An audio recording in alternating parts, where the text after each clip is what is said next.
Salvete. The thing I wanted to talk about today are exactly tones. Now, most of you may not even be able to understand what I'm talking about when it comes to tones in human design, and that, in my opinion, is a travesty that we need to correct. When you look at your body graph, you can see just next to your personality as well as the design, both sun and nodes, those little arrows that are pointing either to the right or to the left. And within them, we call them variables. What variables are, think of your design. The moment that you have been born, there is a sort of a snapshot of the sky. And these are the planets, these are the gates, these are the channels that create you. However, before that, before you even before you even are born, something has to come through this, and these are the design crystals, and the crystals themselves possess tones. So think of it this way: you're born, there is the design crystal that filters the information that while you're like being born, and then everything comes through this. Same with personality, right? You're being born, then there is your personality tone crystal, and while you're born, everything is streamlined through this. So your design gates and channels are filtered through the tone, for example, 6, and your personality channels are getting filtered through, for example, tone 1, as in my design. What does this mean? See, people in design tend to associate themselves or identify themselves with, for example, the types, the profiles, the channels, the gates, and everything. Oh, look at me, I have gates 21. That means I have to be the one that leads, the one that takes control and everything. Or for example, I'm a 5-1, I have to be the heretic, I have to spread my message around. When in actuality, the gates themselves, they're just an expression of the sky, the snapshot of the sky. So the moment that you've been born, you're a reflection of the sky above you. Now, in order to truly understand your design, we have to take a step back. We can look at all the gates, we can look at all the channels, we can associate ourselves with the type, but that's for another rant. We have to go back. We have to go back to the beginning of the process. So your variables, as I've already told you, arrows that are pointing in a certain way. What do these arrows represent? Well, as I've already mentioned, the tone. And the tone is how you filter everything, how the information is filtered, how your cognition works, and how your personality works. Now, let's start with the most important parts of your design. So the design itself, the form. See, the way we are actually moving, as Ra said, the geometry, the fractals, whatever, is actually everything is going through the tone. So no matter how much you think you know what you're doing, it's actually the body that is following a certain trajectory. And this trajectory is interpreted through the tones. Now, I'll quickly go over the tones themselves so you may get a better grasp at what actually they mean. And then I'll speak about, like, for example, my tone to get you a better picture of what actually happens. So you have tone 1. Both tone 1 and tone 2 are, they're the splenic binary. So they operate out of our immune system, right? And as tone 1 is smell, the tone 2 is taste. What does this actually mean? They're both strategic. So think of this way: the tone 1 always wants a pattern that is stable. It's the guy in a village that just lives in a village. They don't want to change anything. They just want safety, they just want food, they don't want to be scared. Tone 1 operates the same way. It basically interprets all information as either safe or not. So for example, if your body is in tone 1, the determination, so the design, sun and earth, it means that everything that you filter through yourself has to be either be safe or not. And your body moves along this fractal, whether if it's safe or not. Tone 2 is similar, but only in the matter of wanting a certain safety. They will also want a pattern. Tone 1 wants a pattern to be safe, but Tone 2 wants a pattern that it can expand upon. See, for Tone 2s, they're very collective. They're driven by improvement. So for Tone 2, what we have is not enough. It's never enough. They want something more. They want to experience more. They want to take others along for the journey so they can approve upon things that, they want to make the world better. So how does it work? When you have a person that is tone 1, they, for example, like to sit.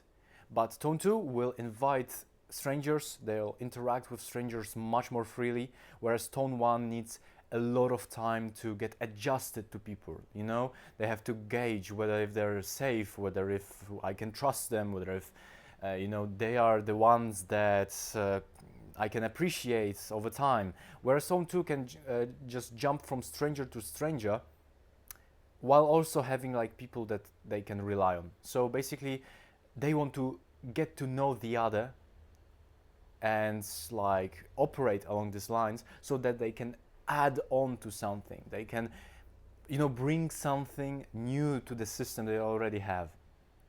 Tone 3 and tone 4 are in the ajna, so they operate on our intuition, the intellect.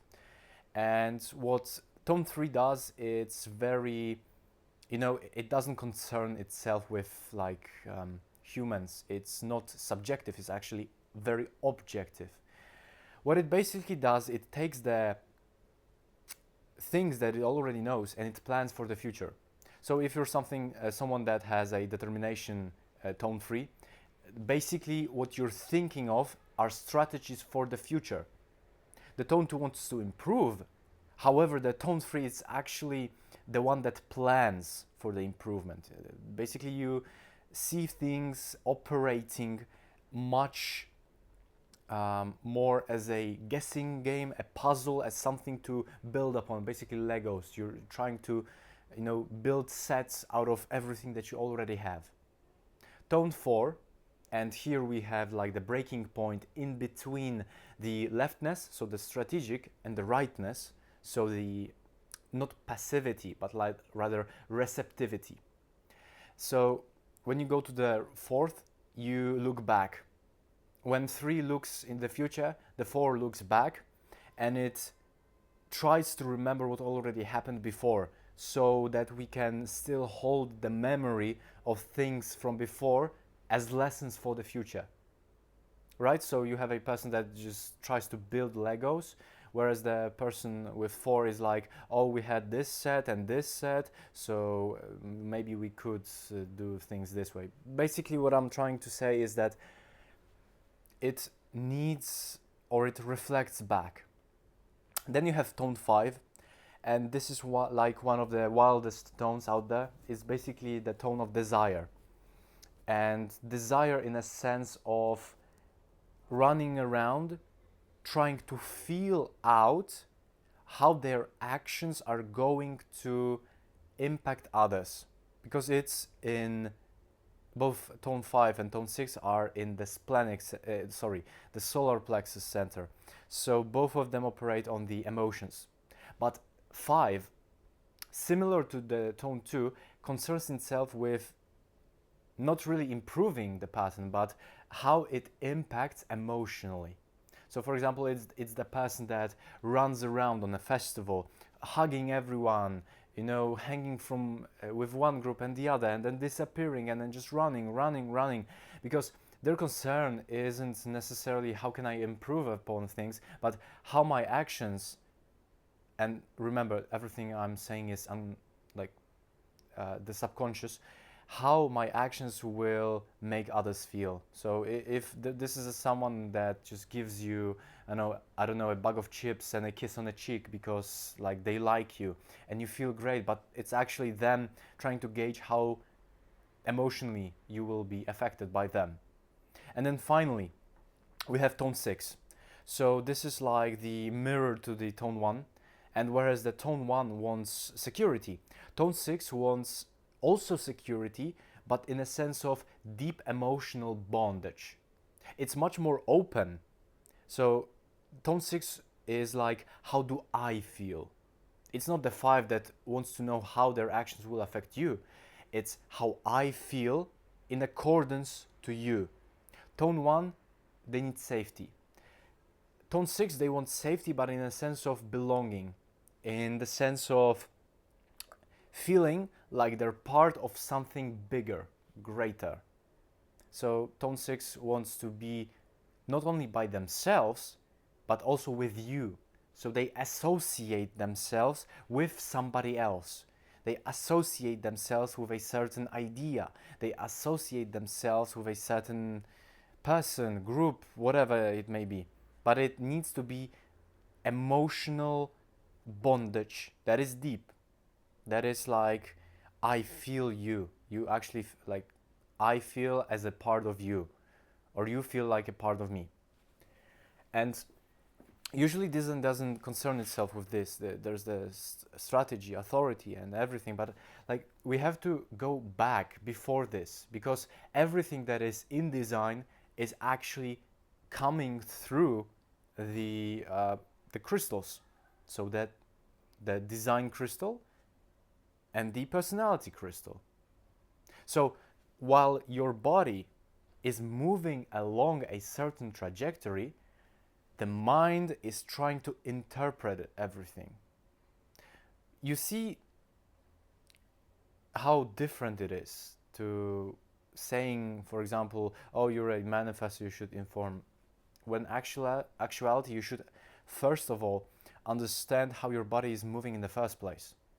So it doesn't matter that, for example, I have to inform everybody if I don't know that underneath everything, I want to have deep emotional bonds with people. I'm talking about my design. So I don't associate with any type. I don't need that. I need to understand how I am actually moving along everything. Like, everybody has their own fractal, but we can meet on them. And how we meet is determined by exactly our trajectory coming from the tones. Once you understand your tones, you can ease yourself in a way that you actually understand what you subconsciously want, what your vehicle wants, right? So if you're somebody with a tone 2, you're not going to be concerned about deep emotional bonds. I mean, yeah, but it's more akin to, what can I get from doing this? What is it going to give me, or what's going to be the result of this? So whereas I am looking at things and people in terms of how do I feel in accordance to them. For example, my best friend with a tone 2, they're thinking along the lines, I mean, they're subconsciously thinking along the lines of, what is this bond going to give me? How can I expand myself within this? How can I evolve better with this? And see, this is the beauty of it all, because no matter the gates, no matter the like snapshots of the sky, no matter the planets, no matter everything, if you know your tone, you'll immediately understand one thing: the way your body moves and the way your mind interprets. So for example, I'm 6th tone body, but a 1st tone mind. So my mind operates in terms of, is this safe or not? Can I trust them or not? When my body wants to, know the person, I mean, feel the person, like, am I associated with them? Yes, I am. Okay, yeah, I like them. I feel good around them. The mind only interprets what the body actually does. So when I'm with somebody and I feel great around them, my mind is like, oh, this person is safe. But the mind does their trip and the body does their work, as in going through everything. So your tones are actually that much more important and that much more, significant in terms of design rather than the type, than everything. Keep in mind, try to check your tone, try to check your variables, because they reveal much more information than you may initially understand, and they give you much more clearance in how you can operate greater. Till the next time.